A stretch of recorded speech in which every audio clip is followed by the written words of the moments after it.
Que vamos compartilhar com os amados. Então, se você quiser abrir a sua Bíblia, lá no texto que lemos no início, o livro de Ezequiel, do capítulo 14.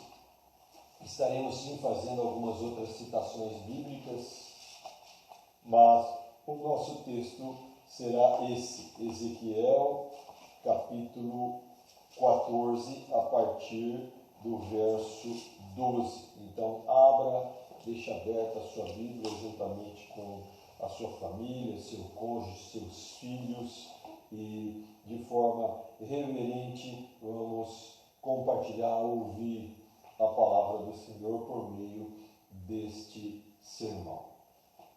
Diz assim no início: veio ainda a mim a palavra do Senhor dizendo, aqui algo que nós devemos antes ter o contexto de quem era Ezequiel e qual o tempo que ele estava vivendo.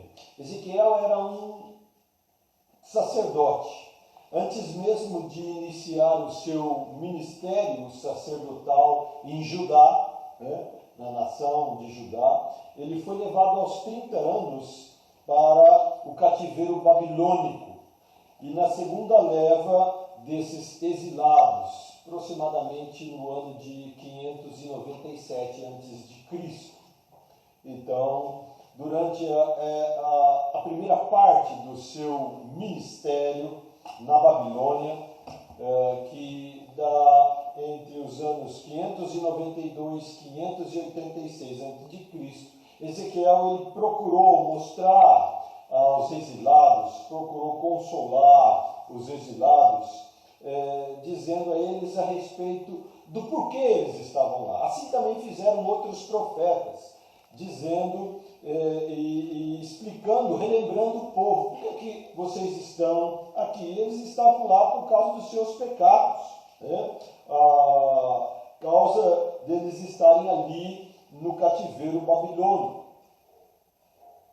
E ele então vai, nesse sentido, tanto consolar, lembrar e levar o povo ao arrependimento sobre esse juízo, essa manifestação do juízo de Deus, de ter usado uma outra nação, destruído toda a nação de Judá e levado cativo alguns para a Babilônia.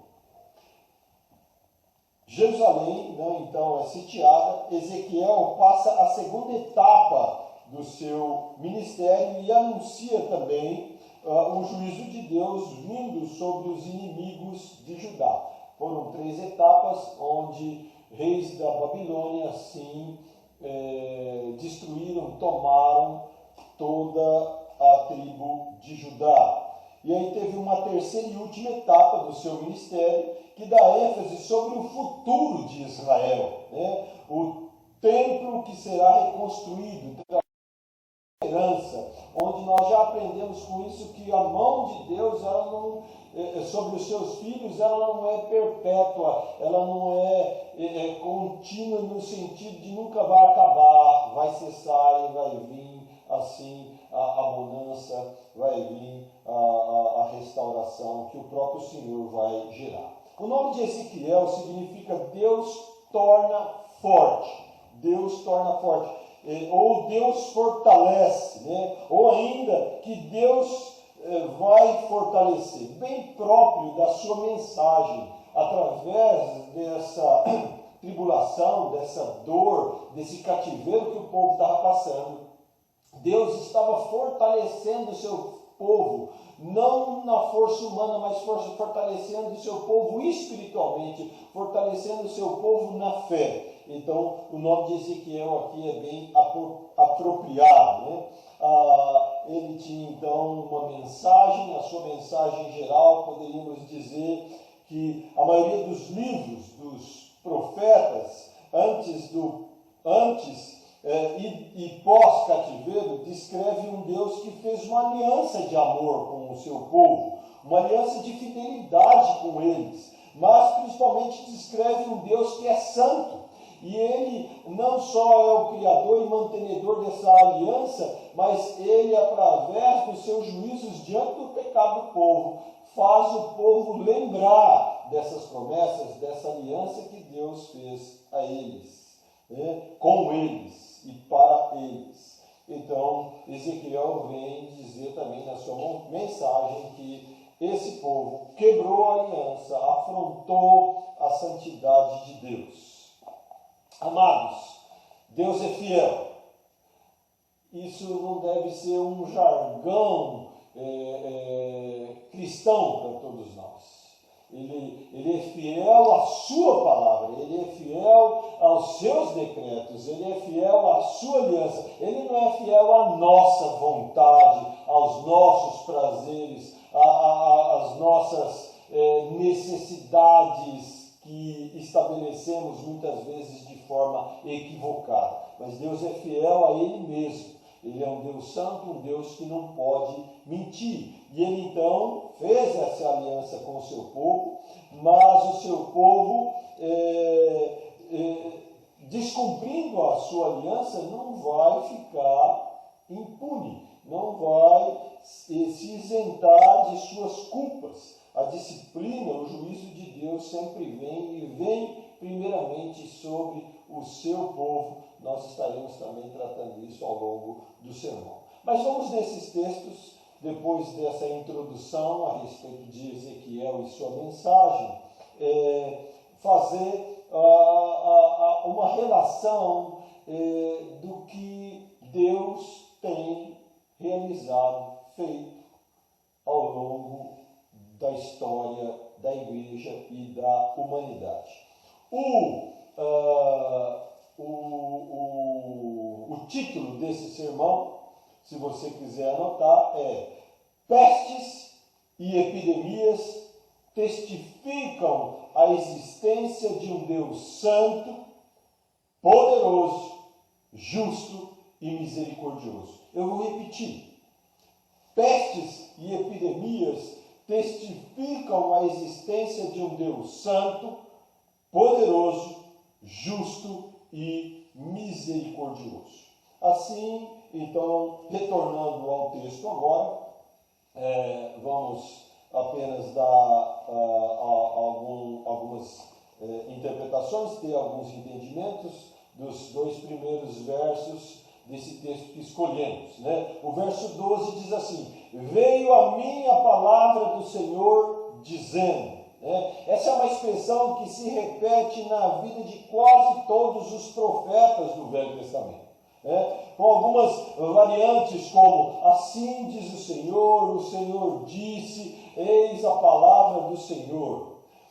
No verso 3 diz assim, filho do homem, filho do homem se referindo ao profeta, ao próprio profeta, quando ele diz filho do homem, falando com o profeta, ele está dizendo àquele que ele ungiu, que ele estabeleceu, capacitou para falar em nome dele. Então, aqui o filho do homem é o próprio Ezequiel. E o texto diz, quando uma terra pecar contra mim, cometendo graves transgressões, estenderei a mão contra ela e tornarei instável o sustento do pão e enviarei contra ela fome e eliminarei dela homens e animais.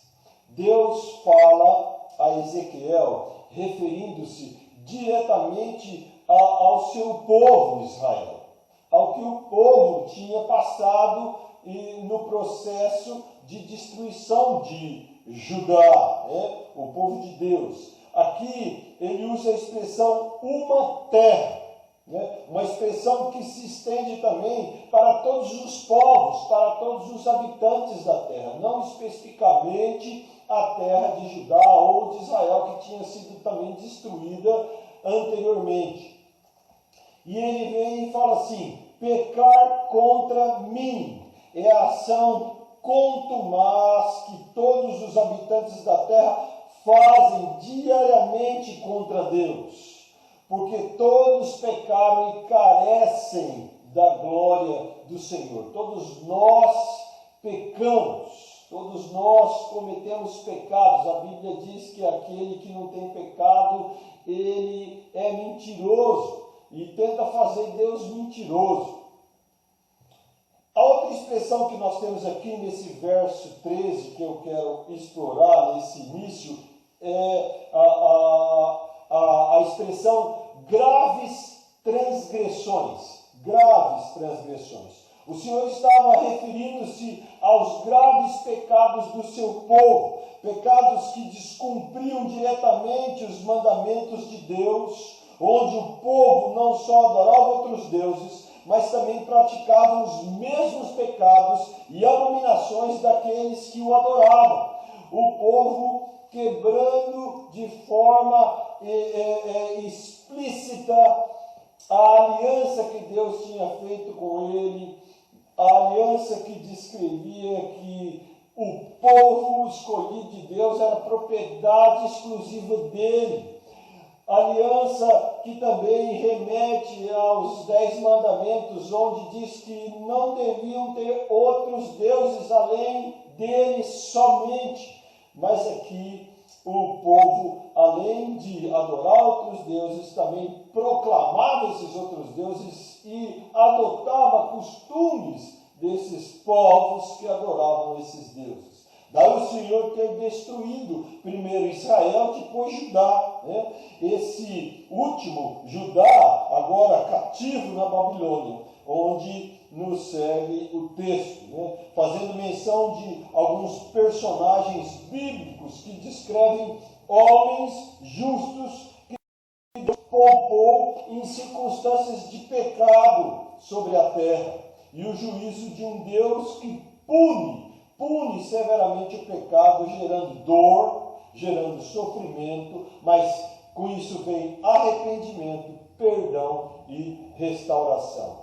Aqui nós temos no texto a citação, no verso 14, a citação de 3 homens considerados justos por Deus na Bíblia. Não homens sem pecado, mas que Deus escolheu, e esses homens assim corresponderam também à escolha de Deus, no sentido de Deus os capacitar, de Deus os usar para alguns juízos na terra. Temos aqui Noé. O que nos retrata Noé? A destruição da terra, onde Deus olhou para a terra e viu toda a humanidade, e a expressão que diz lá no texto é que ele se arrependeu de ter criado o homem, porque o homem se descambou de tal maneira para o pecado, que a única forma que o próprio Deus, santo e justo, via de amenizar, né, não cessar, mas dar continuidade à raça humana, era destruir toda a raça. E ele escolheu Noé e sua família. Daniel, o próprio Daniel, profeta, que passou pelo reinado de 3 imperadores, viu também desde adolescente a destruição de Israel, depois de Judá, e mesmo diante de uma terra estranha, de deuses estranhos, daquilo tudo que descrevia o que era Babilônia, ele foi justo, ele ali viveu. E Jó também, um homem cujo próprio Deus disse que era justo, e Satanás assim tentou desmentir a Deus, não a Jó, dizendo que ele estava errado. Né? E um tempo também, muitas vezes a gente não considera, mas o tempo de Jó, descrevendo ele como um homem justo, era um tempo onde alguns comentaristas dizem que um dos livros mais antigos da Bíblia, ele antes do dilúvio. Então, num próprio processo onde a terra estava cada vez mais se destruindo com o pecado. Provavelmente um tempo onde Jó tenha também vivido. Daí a citação deles aqui. Assim Deus, amados, tem agido ao longo da história bíblica, que retrata em grande parte também a história da humanidade até os dias de hoje. Nós devemos sempre considerar a Bíblia, ela é um exemplo daquilo que é a humanidade em todos os tempos. O povo de Deus e os povos da Bíblia, povos incrédulos, pagãos, descreve de uma certa forma a humanidade de hoje. O pecado não mudou, o pecado apenas aumentou. Aumentou até mesmo por questões numéricas. Somos hoje quase 8 bilhões de pessoas na Terra, que nascem pecadores. Então, nesse aspecto, nós temos as histórias bíblicas como o retrato das histórias de tempos em tempos de toda a humanidade. Eu gostaria de trabalhar, de abordar aqui, desses todos versos que vimos, apenas um.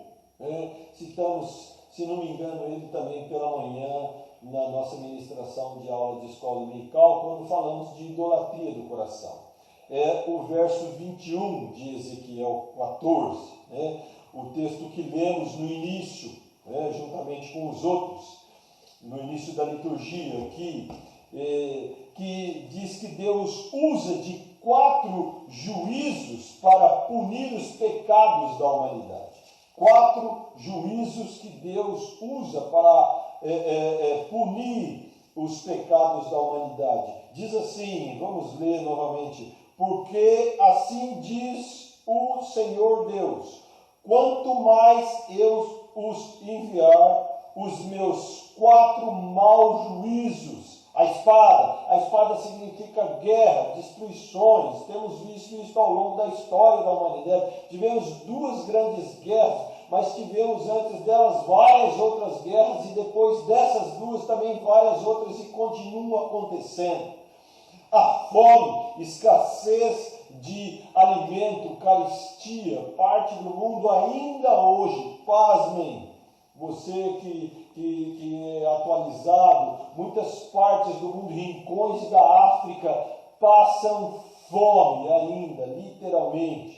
E também outros bolsões de pobrezas urbanas, onde tem alimento, mas são mal alimentados, subnutridos, pessoas que têm escassez de alimento. A outra questão fala de bestas feras, algo mais difícil para nós, mas podemos entender essa expressão como desequilíbrio da natureza. De uma forma geral, onde o homem, através do pecado, tem agredido e destruído a natureza. O próprio texto bíblico vai dizer que toda a natureza geme, aguardando a restauração, a volta do Senhor. E, por fim, a peste, doenças, chagas, epidemias, pandemias, contra aqui Jerusalém, para eliminar dela homens e animais. Amados, esse padrão de juízos de Deus apresentados aqui na Bíblia, todas as vezes que Deus manifesta o seu juízo, Deus usa de uma dessas ações, das quais ele diz aqui, maus juízos. No sentido de penalizar mesmo, disciplinar, punir os homens e a humanidade.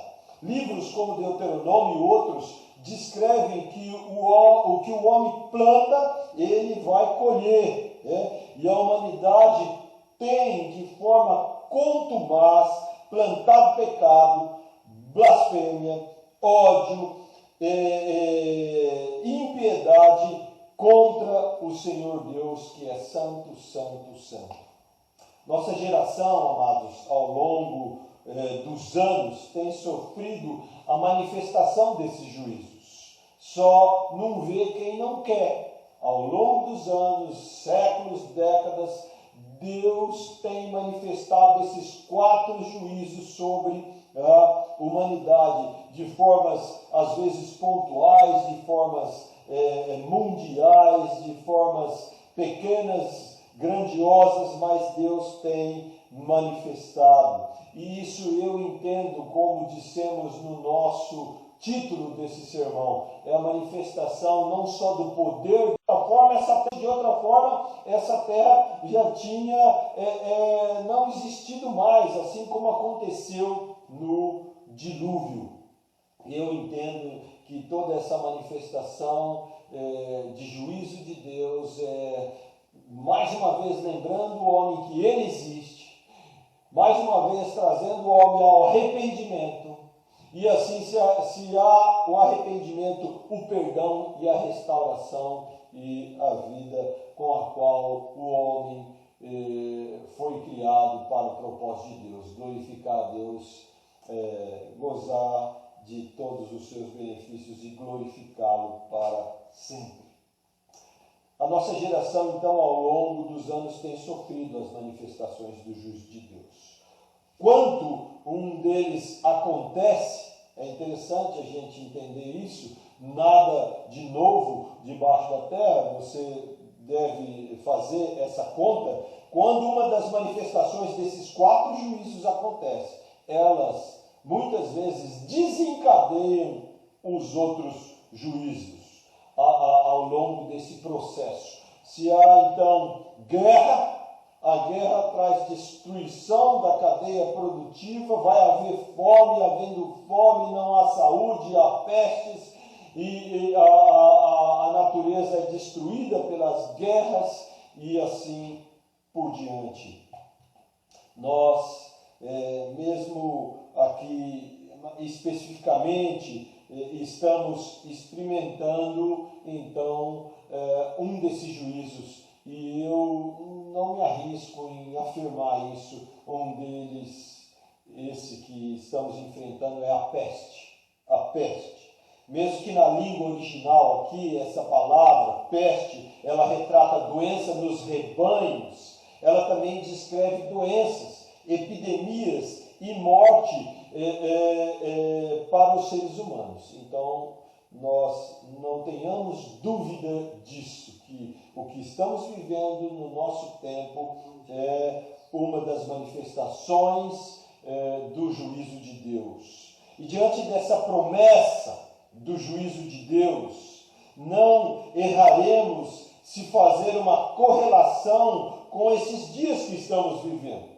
Pois Deus é o mesmo ontem, hoje e para todos sempre. Deus não mudou o seu processo de juízo, de penalizar e de chamar a atenção da humanidade, de manifestar o seu poder, a sua graça e a sua misericórdia. Deus não muda, Ele é santo, santo, santo, e Ele é irado contra o pecado. Ele é o Todo-Poderoso, Deus justo e misericordioso. Amados, é de nos espantar que um vírus pode causar na humanidade tantos transtornos como está nos causando na humanidade. Um ser microscópico tem um poder tremendo, não só de fazer adoecer e matar, mas também para mudar todo um estilo mundial de viver. Nós temos visto isso. Não há engano nisso, não há mentira. Dessa forma, dessa vez não há mentira das mídias nesse aspecto, apesar que algumas exageram, mentem e outras omitem. Essa peste, coronavírus, mudou e está mudando o mundo todo. Mais de 150 países já atingidos, tudo fechando de forma total ou parcial, comércio, escolas, universidades, transporte rodoviários, aéreos, nações fechando suas fronteiras, bilhões de pessoas aprisionadas em suas casas, esperando pelo pior, não sabendo ao certo as tais consequências dessa pandemia. A gente ouve dizer, né? Cada dia o número de infectados e comprovados aumenta, cada dia o número de mortos aumenta, isso não só no nosso país, na nossa nação, mas em vários outros lugares. E não é por causa disso que nós vamos ficar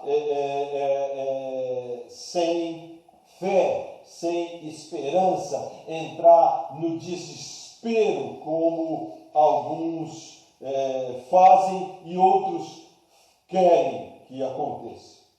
Mas uma implicação aqui no nosso texto, voltando ao verso 13, diz as seguintes palavras: quando uma terra cometer contra mim graves transgressões. Deus, ele é muito misericordioso. Ele adjetiva grandezas no pecado. Ele não está falando qualquer pecado, mas graves transgressões. O verbo aqui, cometer, juntamente com a expressão graves transgressões, descrevem pecados acumulados e recorrentes, ou seja, sem arrependimento.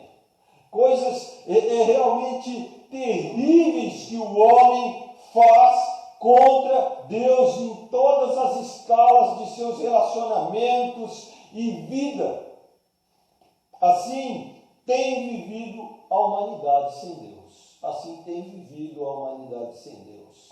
Vamos lembrar, e agora aqui eu não quero que os irmãos tomem como coisas horríveis que nós podemos lembrar, mas eu só tentando trazer à memória algumas coisas que descrevem essas graves transgressões. Teriam, eu creio que muitas outras graves transgressões, mas aqui quero chamar a atenção daquela que muitas vezes as mídias exploram e jogam na nossa cara ano a ano. Lembrar aqui de algumas graves transgressões da nossa própria nação.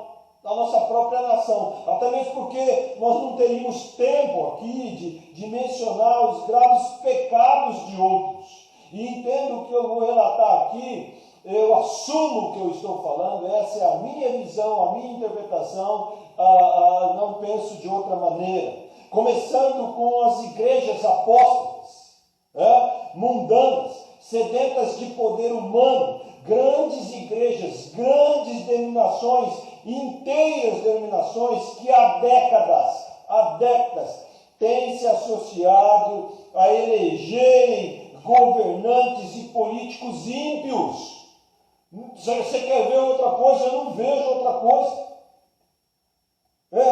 Ateus declarados, homens mentirosos, ladrões, corruptos e corruptores, homens maus, muitos deles lobos vorazes em pele de cordeiro, homens e mulheres declaradamente ateus, ímpios e incrédulos, que deixados pelos falsos profetas, falsos líderes dessas muitas igrejas e grandes denominações, têm tomado os púlpitos, profanado a pureza que devia ser a igreja de Cristo e a sua palavra.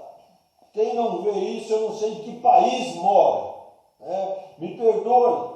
As consequências graves dessas associações geraram outros graves pecados, pois uma vez essas autoridades, sim, instituídas, é a mesma coisa aqui, nós podemos entender e devemos cumprir a palavra de Deus. Toda autoridade instituída é instituída por Deus e devemos a ela respeito. Mas num sistema democrático como o nosso, nós que elegemos, nós que escolhemos, e Deus ali do seu alto e sublime trono, é isso que vocês querem? Tá bom. Assim como foi com Saul, na escolha de um líder impróprio que não era o líder de Deus. E é claro que não dá para fazer uma relação de um tempo eclesiástico, bíblico, do Velho Testamento com os dias de hoje. Mas as consequências dessa associação da igreja com esses homens elas nos trazem consequências terríveis, né?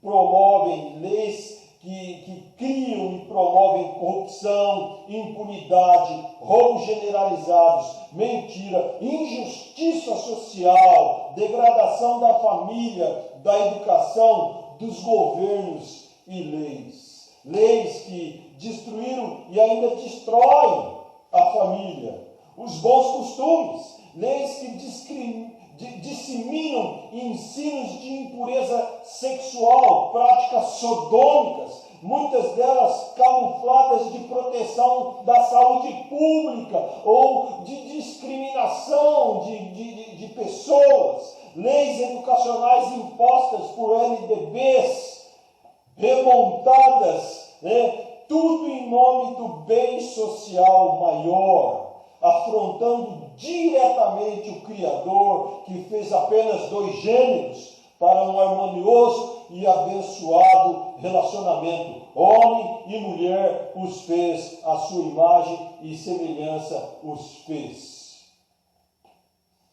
Amados, anos após anos, ainda no nosso país, e só vou falar do nosso país, a chamada parada gay no Brasil inteiro, ela cresce, patrocinada pelos governos e prefeituras. Vários anos, já remonta décadas, não sei nem que número de parada está, promovida e noticiada por todos os meios de comunicação, transformando-se numa grandiosa celebração homossexual no país.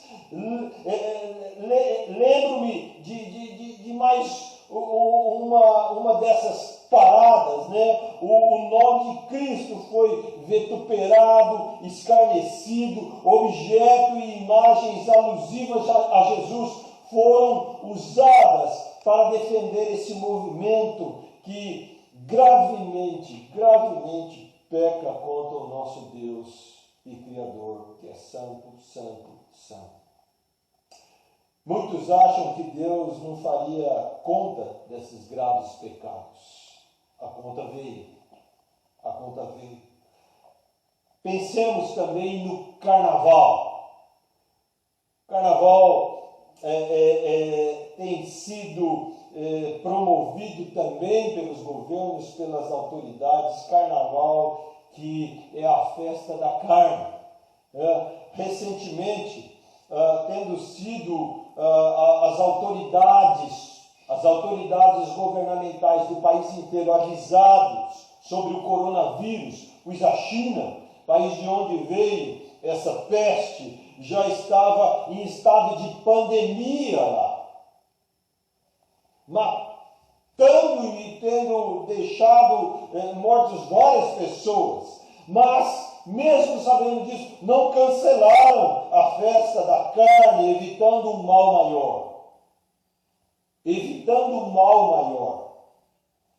Mas, coincidência ou não, após o último dia de carnaval, surge o primeiro caso do coronavírus no Brasil. Talvez essas informações estejam não certas para nós, podiam ter outros casos, mas o que noticiaram após o último dia de carnaval, surge o primeiro caso de coronavírus no Brasil, salvo engano. Falando de carnavais, anos após anos, cujos enredos, temas, fantasias zombam e afrontam do nosso Senhor Jesus, da nossa fé. Uma determinada escola criou uma cena de Jesus apanhando severamente de Satanás, tudo para chocar o mundo. Essa era a motivação. Amados, em Gálatas 6:7 diz: não vos enganeis, de Deus não se zomba, pois aquilo que o homem semear, isso também ceifará. Parece que no ano de 2007, no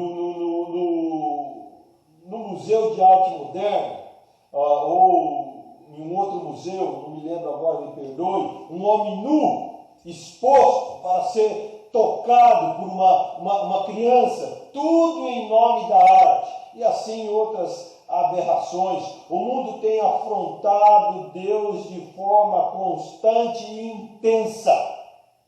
Ainda em 2019, ano passado, um grupo chamado Porta dos Fundos, faz um filme de Jesus gay, uma Maria lésbica e os apóstolos drogados. Isso, uma confusão tremenda, impede ali, impede aqui, mas fizeram e foram patrocinados por isso, por empresários ímpios, ateus. 2020, parece que a escola de samba Mangueira apresenta um Jesus da gente, que era homem, mulher, gay, o que as pessoas quisessem que ele fosse, ele seria. Amados, nós poderíamos relembrar muitas outras graves transgressões que talvez muitos acham que nada disso ficaria impune. E só no Brasil, Tiago, o evangelista Tiago, ele diz que o juízo de Deus está às portas. Está às portas diante de graves transgressões que os homens, de forma contumaz, praticam. Olhe mais um pouco para as igrejas, onde a heresia e a prosperidade ainda é a principal tema. Igrejas vivendo como o mundo, igrejas onde o hedonismo, o bem, o prazer, o conforto humano é o que vale. Igrejas hoje mais modernas, com estilos de pregadores coaches, dando receitinhas e vituperando, desmontando de forma literal a palavra de Deus, dizendo o que ela não diz para agradar a muitos, e muitos seguindo. Músicas profanas cantadas nos cultos, profetas pregando suas próprias mentiras que transformam em verdades. Deus destruiu o mundo uma vez, destruiu 2 cidades inteirinhas com fogo e enxofre, abateu nações com espada, com fome, com pestes, com terremotos. O que nos resta, amados? O que nos resta? O que precisamos fazer é ter um espírito de arrependimento, pois não adianta nos eximirmos de tudo que está acontecendo e dizer que nós não temos parcela de culpa em nada disso. Quando eu e você negligenciamos a palavra de Deus, que prega sim amor, que prega sim perdão, mas também que prega justiça e juízo. Quando nós negligenciamos por inteiro a mensagem da palavra de Deus, nós somos culpados. O que nos resta é nos arrepender. Pestes e epidemias testificam a existência de um Deus santo, poderoso, justo e misericordioso. Deus, na manifestação de seus juízos, Ele é santo, Ele é justo, Ele é poderoso. É justo Deus fazer o que está fazendo com a terra.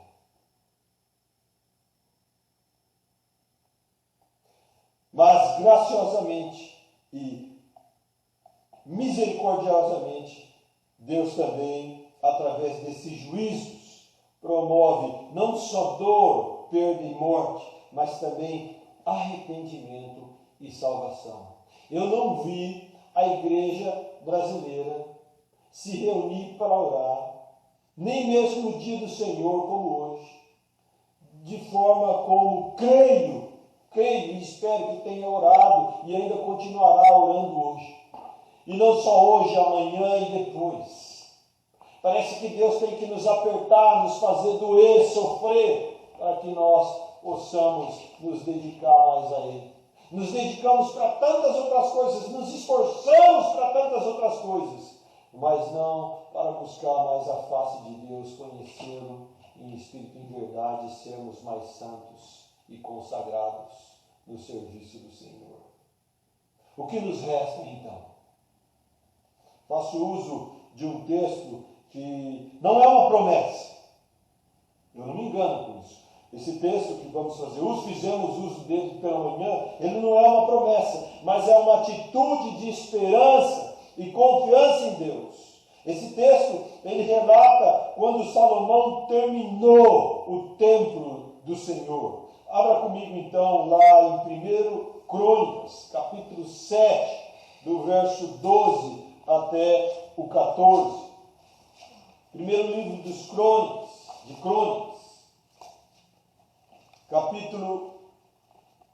segundo livro de Crônicas, capítulo 7, verso 12 até o verso 14. Vamos ver se é isso mesmo. É isso mesmo. E eu termino essa mensagem com a leitura desse texto. E se você quiser, me acompanhe aí na sua casa, leia em voz alta aí junto com o seu cônjuge ou não, sozinho se você estiver, com os seus filhos. Segundo Crônicas, capítulo 7, verso 12 até o verso 14. De noite apareceu o Senhor a Salomão e lhe disse: ouvi a tua oração, temos orado, amados, e escolhi para mim este lugar para a casa do sacrifício. Nós somos o lugar, nós somos a igreja na terra ainda, não em questão de templo físico, mas nós somos a igreja onde o Espírito Santo habita. Deus nos escolheu para ser exaltado, glorificado e ter um relacionamento. Diz assim o verso 13: se eu cerrar os céus de modo que não haja chuva, ou se ordenar aos gafanhotos que consumam a terra, ou se enviar a peste entre o meu povo, se o meu povo, que se chama pelo meu nome, se humilhar e orar e me buscar e se converter dos seus maus caminhos, então eu ouvirei dos céus, perdoarei os seus pecados e sararei a sua terra. Nós não temos aqui uma promessa, temos aqui um princípio que nos dá esperança, que nos dá uma atitude correta diante do que nós estamos passando na nossa geração, no nosso tempo hoje. Que Deus assim possa ser buscado pela sua igreja, de forma em que o arrependimento dos corações, a consagração, a busca de Deus possa ser a primeira atitude que faremos todos os dias diante dessa crise que estamos passando. Que o Senhor abençoe sua vida, que o Senhor use dessa palavra para te fortalecer, te encorajar, te santificar, te usar para a honra e glória dele. Amém.